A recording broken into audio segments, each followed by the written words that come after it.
할렐루야. 고등학교를 갓 졸업하고 친구들과 설악산을 간 적이 있었습니다. 여름 성경학교와 수련회 봉사를 다 끝낸 8월 중순이었습니다.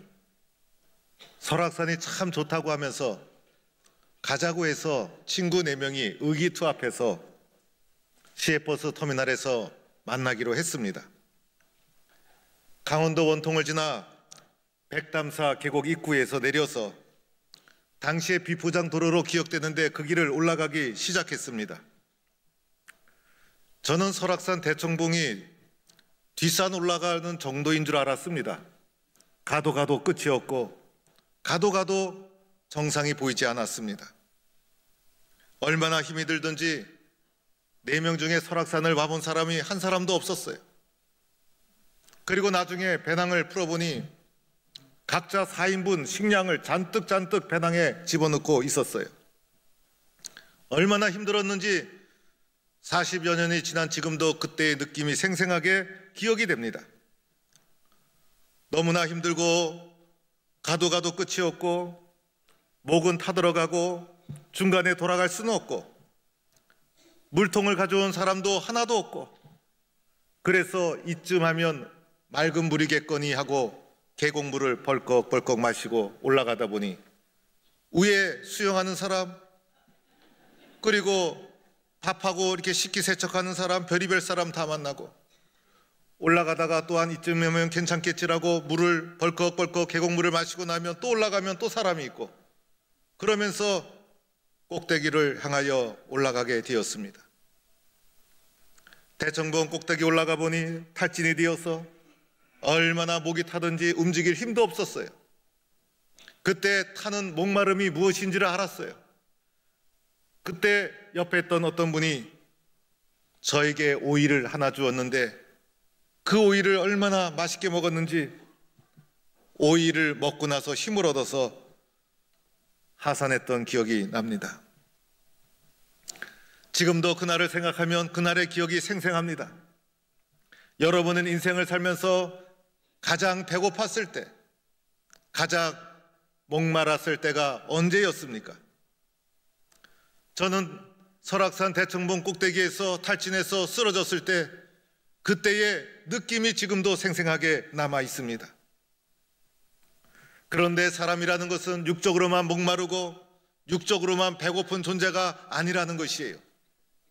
영적으로도 목마르고 영적으로도 배고파하는 존재가 바로 사람이라는 존재인 것이에요. 그래서 오늘 1절 말씀에 주님께서 우리를 초청하는 말씀이 기록되어 있습니다. 오호라 너희 목마른 자들아 물로 나오라. 돈 없는 자도 오라. 너희는 와서 사 먹되 돈 없이 값 없이 와서 포도주와 젖을 사라. 목말라 하는 우리들을 부르시는 주님의 초청의 음성이 말씀으로 나와 있습니다. 세상 사는 모든 사람들은 영적인 갈증을 가지고 살아가고 있어요. 이러한 영적인 갈증과 목마름 속에 살아가는 우리들을 부르시고 초청하는 주님의 음성인 것입니다. 오늘 이사야 55장은 포로기 이후의 시대를 배경으로 하고 있어요. 이스라엘이 바벨론에 의해서 멸망을 당합니다. 포로로 잡혀가고, 그리고 죄의 값을 다 치루었고 이제는 예루살렘으로 돌아와 새로운 나라를 세우고 풍성한 결실이 있을 줄로 믿었어요. 그런데 어리석게도 과거의 우상 숭배로 다시 돌아가고 양식 아닌 것을 위하여 수고하고 배부르게 하지 못할 것을 위하여 애쓰는 세상적 삶으로부터 벗어나지 못합니다. 더 심한 갈증과 배고픔이 온 나라를 뒤덮게 됩니다. 오늘 우리를 또 이 세상 살아가면서 참된 양식이 아닌 것을 위하여 얼마나 수고합니까? 매일매일 하루하루 바쁘고 열심히 살아가는데 무엇 때문에 우리는 열심히 살아가고 있는 것일까? 열심히 살아가면서 우리 속에 있는 목마름과 배고픔이 해결되고 있는가? 우리의 영적인 목마름은 아직도 해결되지 못하고 우리는 영적으로 배고파하며 살아가는 이유가 무엇일까? 과거보다 더 풍족한 시대가 되었지만은 이유 모를 갈증을 가지고 살아가는 우리들의 모습을 보게 됩니다. 우리가 이 땅에 살아가면서 목마름과 배고픔을 가지고 살아가는 이유가 있어요. 그것은 살아계신 하나님을 만나지 못했기 때문인 것입니다. 그런데 우리가 만나기를 원하는 여호와 하나님은 멀리 계신 분이 아니에요.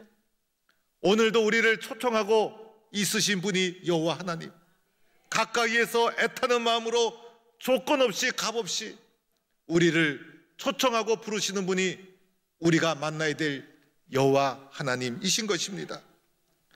사랑하는 성도 여러분, 우리가 살고 있는 이 시대는 평안한 시대입니까? 안전한 시대입니까? 그렇지가 않아요. 오늘 이 시대만큼 영적으로 어두운 시대가 역사 이래 언제 있었을까? 진리를 찾아볼 수 없는 시대인 것이고, 기준도 없고 질서도 없고 옳고 그름도 판단하지 못하는 어두운 시대를 우리는 살아가고 있어요.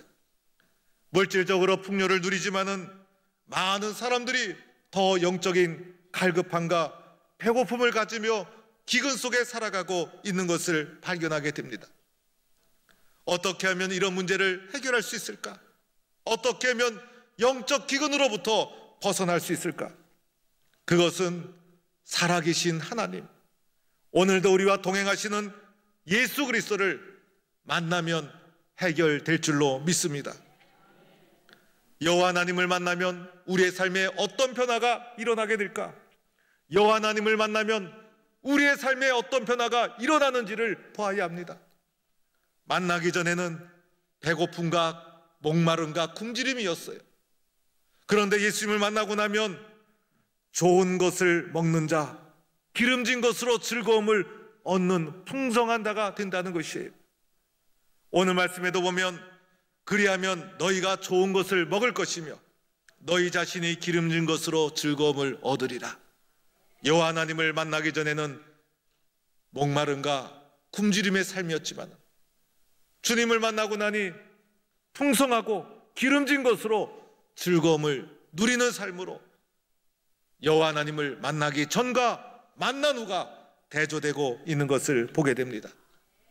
우리는 여호와 하나님을 만나야 합니다. 우리는 여호와 하나님을 만나야 되는데 어떻게 여호와 하나님을 만날 수 있을까? 우리의 인생이란 만남이 얼마나 소중한지 몰라요. 누구를 만나느냐에 따라서 그 만남이 우리의 인생을 결정해요. 좋은 사람 만나면 얼마나 좋습니까? 좋은 남편, 좋은 아내 만났을 때 인생이 얼마나 행복합니까? 그러나 잘못된 사람을 만나면 인생이 망가질 수가 있어요. 좋은 스승을 만나면 인생의 길을 발견하고, 좋은 교회를 만나면 얼마나 영적으로 풍성한지 몰라요. 좋은 주의 종을 만나고 좋은 기도의 동력자를 만나고 우리의 인생에서 만남이 얼마나 소중한지 몰라요. 그런데 그 중에서도 가장 중요한 만남, 가장 소중한 만남, 가장 핵심적인 만남은 하나님을 만나는 것인 줄로 믿습니다. 하나님을 만나지 못하면 아무 소용없어요. 나는 하나님을 어떻게 하면 만날 수 있을까? 어떻게 하면 예수 그리스도와 동행하는 삶을 살아갈 수 있을까? 어떻게 하면 성령님의 은혜를 체험하며 인생의 목마름과 배고픔을 영적으로 풍성하게 해결받는 삶을 살아갈 수 있을까? 오늘 말씀해 보니 여호와 하나님을 만나는 길이 있어요. 첫째는 여호와의 말씀에 귀를 기울이면 됩니다. 오늘 말씀에도 보니 3절에 너는 귀를 기울이고 내게로 나와 들으라. 그리하면 너희 영혼이 살리라. 귀를 기울이고 말씀을 들으면 우리의 영혼이 살아나는 역사가 일어난다는 것입니다. 하나님의 말씀을 잘 듣는 데서 예수님을 만나게 되는 것입니다. 귀를 기울이고 마음을 열고 경청하고 수용해야 합니다. 말씀으로 주님은 우리에게 다가오시는 거예요. 말씀을 통해서 우리와 언약, 영원한 언약을 맺으시고 우리와 확실한 은혜를 베풀어 주시겠다고 약속해 주십니다. 말씀을 들어야 믿음이 생기고 말씀을 통하여 예수님을 만날 수가 있는 것입니다. 세상에 살면서 세상 소리에 얼마나 민감한지 몰라요. 세상에서 이런 일이 있었다면 마음이 막 불안해지고, 세상에서 저런 소식을 들으면 마음이 글로 막 쏠리고, 우리들은 세상의 소리에 얼마나 연약한 존재인지 모릅니다. 그러나 하나님의 말씀에 귀를 기울여야 합니다. 하나님의 말씀에 귀를 기울이고 하나님의 말씀을 잘 경청할 때 살아계신 하나님을 인격적으로 체험하게 될 줄로 믿습니다. 두 번째는 여호와 하나님을 찾고 찾아야 합니다. 오늘 6절 말씀, 너희는 여호와를 만날 만한 때에 찾으라. 가까이 계실 때에 그를 부르라. 그러면 주님이 우리를 용서해 주시고 우리를 만나 주시는 것입니다. 여호와를 찾되 나의 어리석은 생각을 내려놓고, 잘못된 습관을 내려놓고, 악인의 길을 버리고 여호와께 돌아와야 합니다. 하나님, 저는 하나님을 만나고 싶습니다. 하나님, 저는 주님을 체험하고 싶습니다. 주님을 더 깊이 알고 싶습니다. 알기를 힘쓰고 주님을 찾아야 합니다. 그러면 주님이 여러분을 만나 주시게 될 줄로 믿습니다. 오늘은 설교 후에 뜻깊은 행사를 하게 됩니다. 사랑의 장기 기증 행사를 하는데 여러분 긴장하지 마시기 바랍니다. 지금 당장 여러분의 눈을 뺀다든지 간을 빼달라는 게 아니니까 긴장하지 마시고, 예수님이 우리에게 자신의 몸을 아낌없이 다 내어주셨듯이 예수님을 만나 인생의 목마름을 해결받고 살아가는 사람들, 예수님의 사랑으로 그 사랑을 몸으로 증거하고 나타내 주는 거예요. 그리고 오늘은요, 그런 의사가 있다는 것만 표현하는 거예요. 나도 장기를 기증할 의사가 있다. 의사가 있다고 해서 자기 마음대로 할 수 있는 것이 아니에요. 자기 마음대로 하게 되면요, 더 큰 부작용이 일어나요.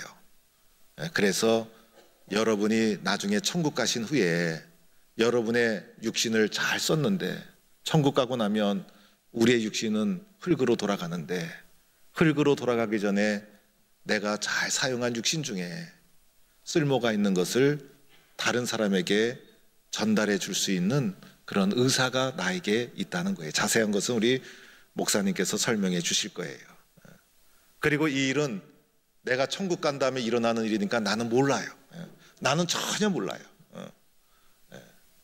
나중에 또 시신 뭐 이렇게 만지면 그때 다시 벌떡 일어나고 그런 일은 없어요. 나는 모르는 일이니까 여러분은 그런 의사만 있다고 표현해 주시고, 그 이유는 여러분 후손들이 다 알아서 이제 해결하니까요. 여러분은 그냥 걱정 근심 다 묶어놓고 예수님께 다 맡기면 되는 거예요. 이따 설명을 잘 들으시면 되는 거예요. 마지막으로 이야기 하나만 하겠습니다. 미국의 소매치기 청년 두 사람이 어느 날 교회 앞을 지나가다가 한 사람이 마음에 감동이 되었어요. 야, 내가 이렇게 살아서 되는가. 그래서 예배당 안에 들어가서 예배를 드리자고 한 사람이 마음을 먹고 권면을 합니다. 그러자 함께 했던 사람이 거부합니다. 그래서 한 사람은 예배당으로 들어가고 한 사람은 예배당 들어가는 것을 거부하고 지나쳐버리고 말았습니다. 지나쳐버린 이 청년은 20년 동안 계속해서 악행의 길에서 벗어나지 못하고 소매치기를 반복하다가 교도소를 들락날락 하다가 중범죄가 되어서 오랫동안 교도소에 갇혀 사는 신세가 되고 말았어요. 어느 날 교도소 안에서 소식을 듣게 됩니다. 미국의 신임 대통령이 취임하는데 보니까 20년 전에 자기와 소매치기 하던 바로 그 친구였어요. 미국의 20대 대통령 제임스 가필드에 대한 이야기입니다. 유명한 예화입니다. 한 사람은 하나님이 부르시는 마음의 음성에 순종해서, 나를 초청하시는 하나님의 음성에 순종해서 귀를 기울이고 마음을 기울이고 삶을 돌이켜서 마침내 미국의 대통령이 되었지만은 한 사람은 기회를 저버리고 말았어요. 때를 놓치고 말았어요. 그 결과가 얼마나 큰 차이를 나타냈습니까? 오늘 우리는 2019년도 예수님 십자가의 길을 걸어가신 사순절을 보내고 있어요. 주님은 또다시 저와 여러분을 주의 품으로 부르고 있어요. 여호와를 만날 만한 때에 찾으라. 지금이야말로 주님을 새롭게 만날 수 있는 기회, 지금이야말로 그 어느 때보다도 주의 말씀에 귀를 기울이고 하나님 없이는 저는 살 수 없습니다. 영적인 갈급함을 영원히 해결하고 풍성한 삶을 살기를 원합니다. 이렇게 주님을 새롭게 만나는 은혜의 성도들이 될 수 있기를 축원합니다.